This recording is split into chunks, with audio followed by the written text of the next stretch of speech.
तो हेलो पिला माने आशा करूचे समस्ते बहुत ही बढ़िया थिबे एंड आपण मानक पई गोटे बहुत ही लेटेस्ट न्यूज़ टी मु आज नै कि आसी हिचे आपण मानक पई।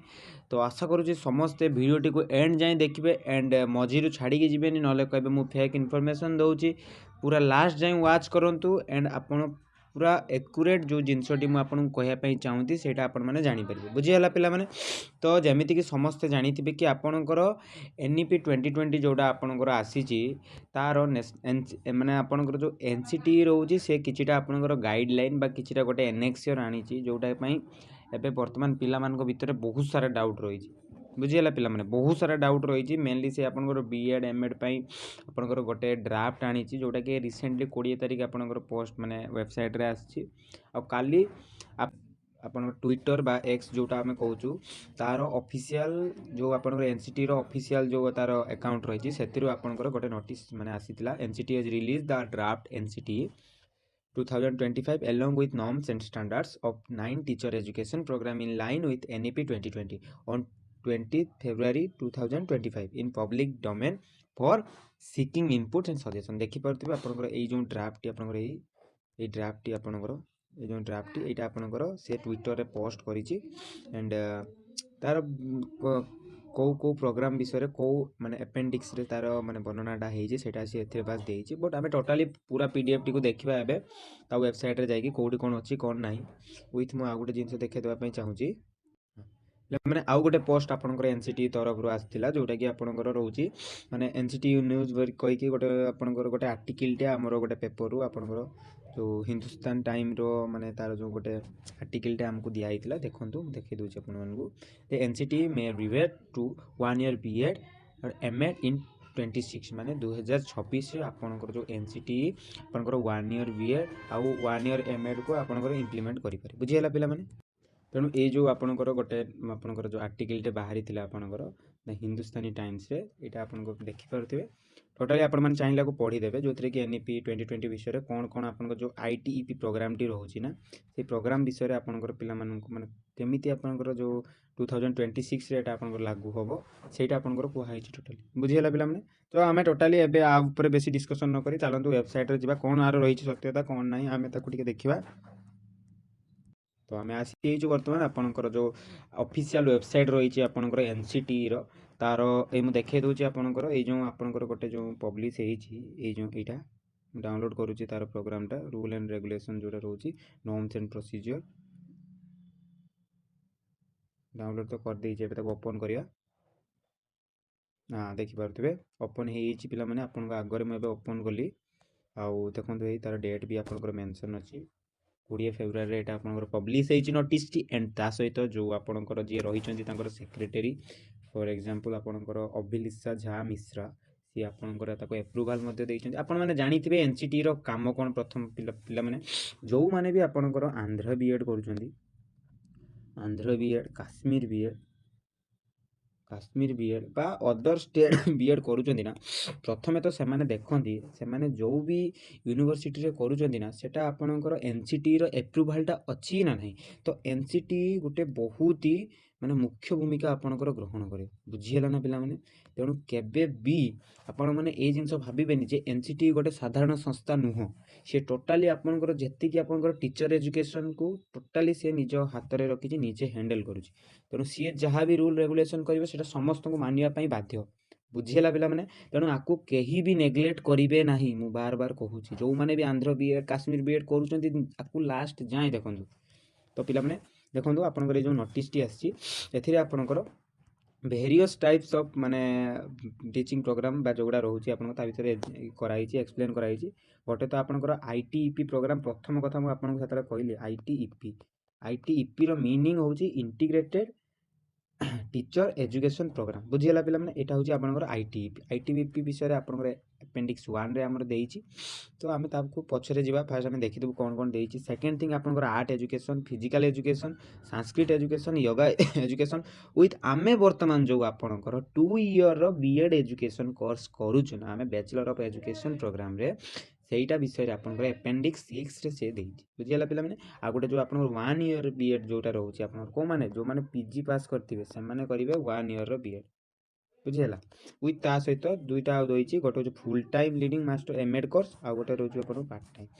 ଆଉ ଗୋଟେ କଥା ପିଲାମାନେ ମୁଁ କହିଦେବା ପାଇଁ ଚାହୁଁଛି, ଯେଉଁ ଆପଣଙ୍କର ରହିଛା ମାନେ ଫୁଲ୍ ଟାଇମ୍ ଆଉ ପାର୍ଟ ଟାଇମ୍, ୟା ଭିତରେ ଡିଫରେନ୍ସ କ'ଣ ରହୁଛି ମୋତେ ଫାର୍ଷ୍ଟ ଥିଙ୍ଗ। ଫୁଲ୍ ଟାଇମ୍ ପିଲାମାନେ କାହାକୁ କହିବା, ଯେଉଁଟାକୁ ଆମେ ରେଗୁଲାର ବିଏଡ଼୍ ବୋଲି କହୁଛୁ, ରେଗୁଲାର କୋର୍ସ ଗୋଟେ ଯେଉଁଟା ଆମେ କହୁ ତାକୁ ଆମେ ଫୁଲ୍ ଟାଇମ୍ ବୋଲି କହୁଛୁ। ମାନେ ଆମକୁ ରେଗୁଲାରଲି କ୍ଲାସ୍ ଯିବା ପାଇଁ ପଡ଼ିବ, ଏକ୍ଜାମ୍ ଦେବା ପାଇଁ ପଡ଼ିବ, ଆସାଇନମେଣ୍ଟ କମ୍ପ୍ଲିଟ୍ କରିବା ପାଇଁ ପଡ଼ିବ, ବିଭିନ୍ନ ପ୍ରକାରର ଯାହା ବି ଆମକୁ ଟାସ୍କ ଦିଆହେବ ତାକୁ କମ୍ପ୍ଲିଟ୍ କରିବା ପାଇଁ ପଡ଼ିବ। ମାନେ ଆମକୁ କ୍ଲାସ୍ ଫିଜିକାଲ୍ କ୍ଲାସରୁମ୍ ଯିବା ପାଇଁ ଆପଣଙ୍କୁ ପଡ଼ିବ। ବଟ୍ ଇନ୍ ପାର୍ଟ ଟାଇମ୍ ଯେଉଁ ଆପଣଙ୍କର କୋର୍ସ ରହୁଛି ପାର୍ଟ ଟାଇମ୍ ଏଜୁକେସନରେ, ସେଥିରେ ଆପଣଙ୍କର କ'ଣ ହୁଏ ନା ଏଥିରେ ଯେଉଁମାନେ ଜବ୍ କରିଥାନ୍ତି ମେନଲି ୱିଥ୍, ତ ବୁଝିହେଲା ପିଲାମାନେ। ଯେଉଁ ଆପଣଙ୍କର ପାର୍ଟ ଟାଇମ୍ କୋର୍ସ ରହୁଛି ସେଇଟା ଆପଣଙ୍କର ଯେଉଁ ଡିଷ୍ଟାନ୍ସ କୋର୍ସ ରହୁଛି ବା ଡିଷ୍ଟାନ୍ସ ଯେଉଁ ବି ଆପଣଙ୍କର ପ୍ରୋଗ୍ରାମ୍ ଏଜୁକେସନ୍ ପ୍ରୋଗ୍ରାମ୍ ରହୁଛି ସେଇଟା ଆପଣଙ୍କର ତା ଭିତରେ ଅଛି। ଯେମିତିକି ଆପଣମାନେ କହିପାରିବେ ଯେଉଁ ଆପଣଙ୍କର ଇଗ୍ନୋ ରହୁଛି ଆପଣଙ୍କର, ସେ ଇଗ୍ନୋର ଯେଉଁ ଆପଣଙ୍କର ଯେଉଁ କୋର୍ସଟା ଆପଣମାନେ ବିଏଡ଼୍ କରୁଛନ୍ତି ବା ଆପଣମାନେ ଏମ୍ଏଡ଼୍ କରୁଛନ୍ତି, +3 ବି ଯଦି ଆପଣମାନେ କରୁଛନ୍ତି, ସେଇଟା ଆପଣଙ୍କର କାହା ଅଣ୍ଡରରେ ଆସୁଛି ନା ସେଇଟା ଆପଣଙ୍କ ପାର୍ଟ ଟାଇମ୍। ତ ମୁଁ ଭାବୁଛି ଆପଣଙ୍କର ପାର୍ଟ ଟାଇମ୍ ଆଉ ଫୁଲ୍ ଟାଇମ୍ ଯେଉଁ ଆପଣଙ୍କର କୋର୍ସ ରହୁଛି ତା ଭିତରେ କନଫ୍ୟୁଜନଟା ଆପଣଙ୍କର ଟୋଟାଲି କ୍ଲିୟର ହେଇଯାଇଛି। ଠିକ୍ ଅଛି ପିଲାମାନେ, ଆଗକୁ ଯିବା। ହଁ, ଆଉ ଗୋଟେ କଥା, ଏଇଟା ଆପଣଙ୍କର ମାନେ ସିଏ ଗୋଟେ ମାଗିଛି ଫିଡ଼ବ୍ୟାକ୍ ମାଗିଛି, ମାନେ ଯେଉଁମାନେ ବି ଆପଣଙ୍କର ଭ୍ୟାଲୁଏବଲ୍ ପର୍ସନ୍ ସେମାନଙ୍କ ପାଖରେ ଗୋଟେ ଫିଡ଼ବ୍ୟାକ୍ ମାଗିଛି କି ଫିଡ଼ବ୍ୟାକ୍ ଏଇ ଯେଉଁ ଆପଣଙ୍କର ରହିଛି ଇମେଲ୍ ଆଡ୍ରେସ୍, ସେ ଇମେଲ୍ ଆଡ୍ରେସ୍ରେ ଦେବା। ବୁଝିହେଲା ପିଲାମାନେ? ନେକ୍ସଟ ଯିବା, ଆମେ ଦେଖିବା କ'ଣ କ'ଣ ଦେଇଛି ଆପଣଙ୍କର।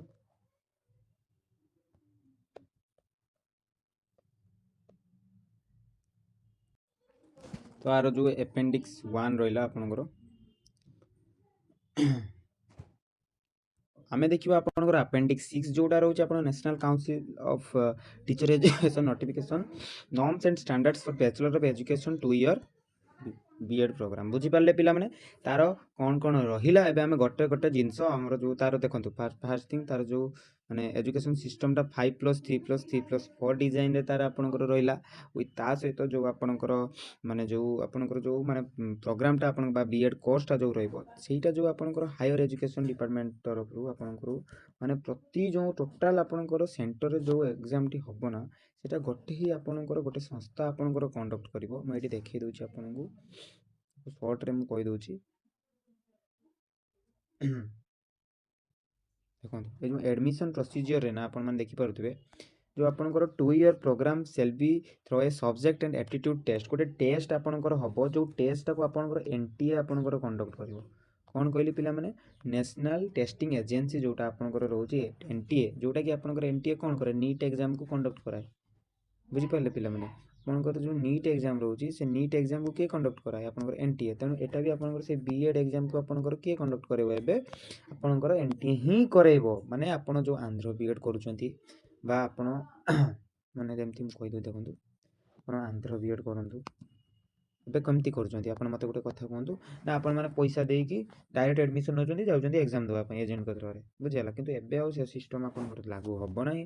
ଏବେ ଆପଣଙ୍କର ଯାହା ବି ଆପଣମାନେ ବିଏଡ଼୍ କରିବେ ନା, ସେ ବିଏଡ଼୍ ପାଇଁ ଆପଣଙ୍କୁ ଗୋଟେ ନ୍ୟାସନାଲ୍ ଟେଷ୍ଟିଂ ଏଜେନ୍ସି ଦ୍ୱାରା ଗୋଟେ ଟେଷ୍ଟ ଦେବା ପାଇଁ ପଡ଼ିବ। ସେ ଟେଷ୍ଟରେ ଆପଣଙ୍କର ଗୋଟେ କଟଅଫ୍ ଯିବ, ଯେମିତି ଆପଣଙ୍କର ପ୍ରତି ୟୁନିଭର୍ସିଟିରେ CUET କରେ, ସେମିତି ଆପଣଙ୍କର ଗୋଟେ କଟଅଫ୍ ଯିବ। ଯେମିତି ଆପଣଙ୍କର CUET ବିଏଡ଼୍ରେ ଆପଣମାନେ ଜାଣିଥିବେ ଆପଣଙ୍କର କଟଅଫ୍ ଯାଉଛି ପ୍ରତି ୟୁନିଭର୍ସିଟିରେ ପ୍ରତି କଲେଜରେ, ସେମିତି ଆପଣଙ୍କର ଏଇଟା ଏବେ ଆପଣଙ୍କର ସିଷ୍ଟମ୍ ସେଇଟା ହେଇଗଲା। ବୁଝିହେଲା ପିଲାମାନେ? ଆଉ ଏଇଟା କେବେଠୁ ଆପଣ ଲାଗୁ ହେବ, ମୁଁ ବାର କହୁଛି 2026ରୁ ଆପଣଙ୍କର ଏଇଟା ଲାଗୁ ହେବାର ସମ୍ଭାବନା ରହୁଛି। 25 ପିଲାମାନେ ବା ଯେଉଁମାନେ ବି ଏବେ ଆପଣଙ୍କର କରୁଛନ୍ତି ବିଏଡ଼୍, ସେମାନେ ମାନେ ଏତେ ବି ପେନିକ୍ ହେବାର କିଛି ଆବଶ୍ୟକତା ନାହିଁ। ଆପଣମାନଙ୍କ ପାଇଁ କୌଣସି ପ୍ରକାର ପ୍ରୋବ୍ଲେମ୍ କରିବନି। ମୁଁ ଆଉ କିଛିଟା ଆପଣଙ୍କୁ ତା ବିଷୟରେ କହିଦେଉଛି। ଯେଉଁ ଡ୍ୟୁରେସନ୍ ରହିବ ତ ଆପଣଙ୍କର 2 ଇୟର୍ ରହିଲା, ଆଉ ୱାର୍କିଂ ଡେଜ୍ ଯେଉଁ ରହିଲା, ଏବେ କିଛିଟା ଆପଣଙ୍କର ଯେଉଁ ଚେଞ୍ଜେସ୍ ଦେଖାଦେବ, ବହୁତ ସାରା ଚେଞ୍ଜେସ୍। ଯେମିତିକି ଆପଣମାନେ ଆନ୍ଧ୍ରପ୍ରଦେଶରେ ଦେଖିଥିବେ, ଯେଉଁମାନେ ବି ଏକ୍ଜାମ୍ ଦେଇ ଯାଇଥିବେ ତାଙ୍କର ଯେଉଁ ସବୁ ଇନଫ୍ରାଷ୍ଟ୍ରକ୍ଚର୍ ଭଲ ନାହିଁ। ବୁଝିହେଲା ପିଲାମାନେ? ଯେଉଁ ବି ସେମାନେ ସବୁ କଲେଜ, ସେ କଲେଜ ସବୁ ଆପଣଙ୍କର କଲେଜ ଭଳି ଦେଖାଯାଇନି, ନୁହଁ କି?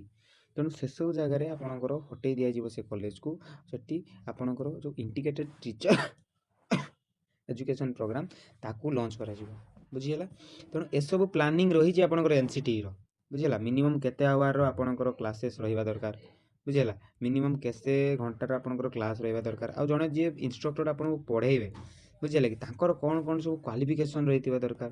ମିନିମମ୍ ସେ ଆପଣଙ୍କର ଯେଉଁ ନେଟ୍ କ୍ୱାଲିଫାଏ କରିଥିବା ଦରକାର, କିମ୍ବା ସେ ମିନିମମ୍ ଆପଣଙ୍କର ଏମ୍ଏଡ୍ କରିଥିବା ଦରକାର, କିମ୍ବା ଆପଣଙ୍କର ମାନେ ହାୟର ଏଜୁକେସନ୍ ଯେଉଁ ଆପଣଙ୍କର ଯେଉଁ କ୍ୱାଲିଫିକେସନ୍ ରହୁଛି ସେଇଟା କରିଥିବା ଦରକାର।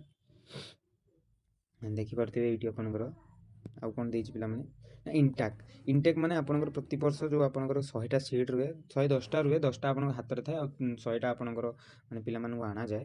ତ ସେଇଟା ହେଉଛି ଆପଣଙ୍କର ଏବେ ମେ ବି ଆପଣଙ୍କର ଉଠେଇ ଦେବା ପାଇଁ ସେ କହୁଛି। ଓ ସେଇଟା ଜଣାପଡ଼ିବ ଆଗକୁ ଆପଣଙ୍କର କ'ଣ ହେଉଛି, ବଟ୍ ଏବେ ଯାଏଁ ସେଟା କିଛି ବି ମାନେ ସେମିତି ଇଏ ଆସିନି। ଆଉ ଯେଉଁ ଆପଣଙ୍କର କରିକୁଲମ୍ ପ୍ରୋଗ୍ରାମ୍ ଯେଉଁଟା ରହିବ ଆପଣଙ୍କର ମାନେ ସିଲାବସ୍ରେ ଆପଣଙ୍କର ଚେଞ୍ଜେସ୍ ରହିବ। 30% କ'ଣ ରହିବ ଆପଣଙ୍କର ମାନେ ଏମିତି ଜିନିଷ ରହିବ, ମେନଲି ଆପଣଙ୍କର ପ୍ରାକ୍ଟିକାଲ୍ ଉପରେ ଯେଉଁ ଜିନିଷ ସବୁ ରହିବ, ମଡ଼େଲ୍, ସେସବୁ ଜିନିଷ ଉପରେ ମେନଲି ଆପଣଙ୍କର ସଜେଷ୍ଟ କରିବ ସିଲାବସ୍। ତା ସହିତ ଆଉ କ'ଣ ଇମ୍ପୋର୍ଟାଣ୍ଟ ଜିନିଷ ରହୁଛି, ଯେଉଁ ଷ୍ଟାଫ୍ ରହିବେ ସେ ଷ୍ଟାଫ୍ ବହୁତ highly qualified, minimum level of learning ତାଙ୍କ ପାଖରେ ଥିବା ଦରକାର ପିଲାମାନେ। ଆଉ ହଁ, ଏଇ ଯେଉଁ ମୁଁ ଯେଉଁ ପିଲାମାନେ ଷ୍ଟାଫ୍ମାନଙ୍କ କଥା କହୁଥିଲି, କ୍ୱାଲିଫିକେସନ୍ ତାଙ୍କର କ'ଣ ଦେଇଛି ନା MEd degree with minimum 55% mark in equivalent grade, PhD in ଯେଉଁ ଏଜୁକେସନ୍ରେ ସେ ପିଏଚ୍ଡି କରିଥିବା ଦରକାର, ବୁଝିହେଲା। ଆଉ any other relevant qualification university grant commission, 10 year of teaching experience, ତାଙ୍କ ପାଖରେ 10 ଇୟର୍ର ଆପଣଙ୍କ ଟିଚିଂ ଏକ୍ସପିରିଏନ୍ସ ସିଏ ମାଗୁଛି, ବୁଝିହେଲା ପିଲାମାନେ। ତେଣୁ ଆପଣ ଦେଖନ୍ତୁ କେତେ ଆମର ଯେଉଁ ମାନେ ଏଜୁକେସନ୍ ସିଷ୍ଟମ୍ଟି ଏବେ ଇମ୍ପ୍ରୁଭ୍ ହେବା ପାଇଁ ଯାଉଛି, ତ ବହୁତ ଭଲ କଥା ଏଇଟା ଆମମାନଙ୍କ ପାଇଁ। ଆଉ କ'ଣ ପିଲାମାନେ, ହଁ ଏତିକି ଆପଣଙ୍କର ମେନ୍। ହଁ, ଆଉ ଗୋଟେ କଥା ପିଲାମାନେ, ଯେଉଁ ଆପଣଙ୍କର କ୍ଲାସରୁମ୍ର ଦେଖନ୍ତୁ, ସେ ଆପଣଙ୍କର ସେଟା ବି ଦେଇଛି, ଯେଉଁ ଆପଣଙ୍କର ବିଲ୍ଡିଂଟି ହେବ, ଯେଉଁ କ୍ଲାସରୁମ୍ ରହିବ ଆପଣଙ୍କର, ସେଇଟା ଆପଣଙ୍କର କେତେ ମାନେ ସ୍କୋୟାର ଫୁଟ୍ର ରହିବା ଦରକାର। ମିନିମମ୍ ଯେଉଁ ବାଉଣ୍ଡ୍ରିଟା ରହିବ ସେଇଟା କେତେ ସ୍କୋୟାର ଫୁଟ୍ର, ମିନିମମ୍ ଆଗରୁ ମାନେ ମ୍ୟାକ୍ସିମମ୍ ଜାଗାରେ କ'ଣ ଗୋଟେ ଛୋଟ ଘରଟେ ହେଇଯାଇଥିବ, ସେଇଟା ଆପଣଙ୍କର ଗୋଟେ କଲେଜ କହିଦେଉଥିବେ। ସେମିତି ହେଇପାରିବ ନାହିଁ। ଏବେ ଆପଣଙ୍କର ଯେଉଁ ଏନ୍ଇପି ଅନୁସାରେ ଆପଣଙ୍କର ମିନିମମ୍ ଗୋଟେ ଆପଣଙ୍କର କ୍ଲାସରୁମ୍ଟେ 500 ସ୍କୋୟାର ଫୁଟ୍ର ହେଇଥିବା ଦରକାର। ଲାଇବ୍ରେରୀଟେ ଗୋଟେ ଥିବା ଦରକାର, ଯେଉଁଥିରେ କି ବିଭିନ୍ନ ପ୍ରକାର ଏନ୍ସିଟି ଏନ୍ସିଆର୍ଟିର ବୁକ୍ ସବୁ ରେକମେଣ୍ଡ ମାନେ ଥିବ ସେସବୁ ଜିନିଷ। ଆଉ 1000 ଅଫ୍ ମାନେ ବହୁତ ଅଧିକ ମାତ୍ରାରେ ଆପଣଙ୍କର ବୁକ୍ ସେଠି ଆଭେଲେବୁଲ୍ ଥିବ। ତା ସହିତ 2500 ସ୍କୋୟାର ଫୁଟ୍ର ଆପଣଙ୍କର ମିନିମମ୍ ଯେଉଁ ବାଉଣ୍ଡ୍ରିଟା ସେଇଟା ରହିଥିବା ଦରକାର। ବହୁତ ସାରା ଆପଣଙ୍କର ବର୍ତ୍ତମାନ ଲାବ୍ରୋଟୋରୀ ଥିବା ଦରକାର, ରିସର୍ଚ୍ଚ ସେଣ୍ଟର ଥିବା ଦରକାର, ହେଲ୍ଥ ଆଣ୍ଡ ଫିଜିକାଲ୍ ରୁମ୍ ଥିବା ଦରକାର, ଫ୍ୟାକଲ୍ଟି ରୁମ୍ ଥିବା ଦରକାର, କମନ୍ ରୁମ୍ ଥିବା ଦରକାର, ଆଡ଼ମିନିଷ୍ଟ୍ରେଟିଭ୍ ଅଫିସ୍ ସ୍ପେସ୍ ଥିବା ଦରକାର। ତ ଏସବୁ ଜିନିଷ ଆପଣଙ୍କର ଏନ୍ସିଟି ଆପଣମାନଙ୍କ ପାଇଁ ଆଣିଛି, ଯେଉଁଟାକି ବହୁତ ଭଲ କଥା। ଲାଷ୍ଟ ଟାଇମ୍ କହିଦେବା ପାଇଁ ଚାହେଁ ପିଲାମାନେ, ଯେଉଁମାନଙ୍କର ଡାଉଟ୍ ରହୁଛି କେଉଁ ରିଗାର୍ଡ଼ିଂ ନା ମେନଲି ଏଇ ଯେଉଁ ଆପଣଙ୍କର ଆନ୍ଧ୍ର ବିଏଡ଼୍ କଥା, ଆନ୍ଧ୍ର ବିଏଡ଼୍ ବା କାଶ୍ମୀର ବିଏଡ଼୍, ଏଇଟା ତ ଦେଖନ୍ତୁ ପିଲାମାନେ, ଏଇଟା ଆପଣଙ୍କର ୟୁନିଭର୍ସିଟି ଆପଣଙ୍କର ଏଥିରୁ ମାନେ ପଇସା ଇନକମ୍ କରୁଛି, ମେନ୍ ସୋର୍ସ ତାର ପଇସା ଇନକମ୍ କରିବା। ଯଦି ସେ ସେଇଟାକୁ ବନ୍ଦ କରିଦେଉଛି ନା, ଦେନ୍ ହୁଏତ ତା ପାଇଁ ପ୍ରୋବ୍ଲେମ୍ କ୍ରିଏଟ୍ ହେଇପାରେ। କି ସେ କ'ଣ କରିବ ନା, ଯେଉଁ ମାତ୍ରାରେ ଆପଣଙ୍କର ଏକ୍ଜାମ୍ ବା ଯେଉଁ ମାତ୍ରାରେ ଆପଣଙ୍କର ପିଲାମାନଙ୍କୁ ପାଖରୁ ପଇସାଟା ନେଉଛି ସେଇଟା ସେ ପାଇବ ନାହିଁ। କାରଣ ଆପଣଙ୍କର ଏନ୍ଟିଏ ବାଛି ପିଲାମାନଙ୍କୁ ଦେଲା, ଦେନ୍ ସେଥିରେ ଆପଣଙ୍କର ପ୍ରୋବ୍ଲେମ୍ କ୍ରିଏଟ୍ ହେବ। ତେଣୁ ପିଲାମାନେ କୌଣସି ବି ୱରି ହେବାର ଆବଶ୍ୟକତା ନାହିଁ। ଯେଉଁମାନେ ଅଲରେଡ଼ି ଆପଣଙ୍କର ବିଏଡ଼୍ କରିସାରିଛନ୍ତି ଆନ୍ଧ୍ର ବିଏଡ଼୍, ସେମାନଙ୍କ ପାଇଁ ତ କୌଣସି ଟେନସନ୍ ନେବାର ଆବଶ୍ୟକତା ନାହିଁ। ଯେଉଁମାନଙ୍କର ଏବେ କଣ୍ଟିନ୍ୟୁ ଚାଲିଛି ସେମାନଙ୍କ ପାଇଁ ବି ପ୍ରୋବ୍ଲେମ୍ ନାହିଁ। ହୁଏତ 2025ର ଯେଉଁମାନେ ଆଡ଼ମିସନ୍ ନେବେ ସେମାନଙ୍କ ପାଇଁ କିଛି ପ୍ରୋବ୍ଲେମ୍ ଆସିପାରେ, ବଟ୍ ସେଇଟା ଫିକ୍ସ ନୁହଁ। ତ ଆଉ ଗୋଟେ କଥା ପିଲାମାନେ, ଆନ୍ଧ୍ର ବିଏଡ଼୍ ଉଠିବାର ସମ୍ଭାବନା ରହୁଛି 50%, ଆଉ 50% ଚାନ୍ସ ରହୁଛି କି ୟୁନିଭର୍ସିଟି ତାକୁ ନ ବି ମାନିପାରେ। ୟୁନିଭର୍ସିଟି ଉପରେ ଡିପେଣ୍ଡ କରେ, କିନ୍ତୁ ଏନ୍ସିଟିର ଯେଉଁ ନିୟମ ଅଛି ତାକୁ ସମସ୍ତେ ମାନିବା ପାଇଁ ବାଧ୍ୟ। ଦେଖାଯାଉ କ'ଣ ହେଉଛି, ସମସ୍ତେ ଆଶା ରଖନ୍ତୁ। କିନ୍ତୁ ଯେଉଁମାନେ ବି ଏବେ କଣ୍ଟିନ୍ୟୁ କରୁଛନ୍ତି ତାଙ୍କ ପାଇଁ କିଛି ପ୍ରୋବ୍ଲେମ୍ ହେବନି, ବୁଝିହେଲା ପିଲାମାନେ। 2024 ବ୍ୟାଚ୍ କଥା କହୁଛୁ, ସେମାନଙ୍କର କୌଣସି ବି ପ୍ରୋବ୍ଲେମ୍ ହେବନି। ଯଦି ବି ଆପଣଙ୍କର ଆଉ କିଛି ଡାଉଟ୍ ଅଛି ଆମକୁ କମେଣ୍ଟ ସେକ୍ସନରେ ପଚାରି ପାରିବେ। ଆଶା କରୁଛି ଆପଣମାନଙ୍କୁ ଭିଡ଼ିଓଟି ଭଲ ଲାଗିଥିବ। ଯଦି ଭଲ ଲାଗିଥିବ ଆମ ଚ୍ୟାନେଲଟିକୁ ସବସ୍କ୍ରାଇବ୍ କରିବା ସହିତ ଆମ ଟେଲିଗ୍ରାମ ଚ୍ୟାନେଲରେ ମଧ୍ୟ ଜଏନ୍ ହେଇଯିବେ, ଯାହାଦ୍ୱାରା ଲେଟେଷ୍ଟ ଇନଫର୍ମେସନ୍ ଜାଣିପାରିବେ। ଠିକ୍ ଅଛି, ଧନ୍ୟବାଦ।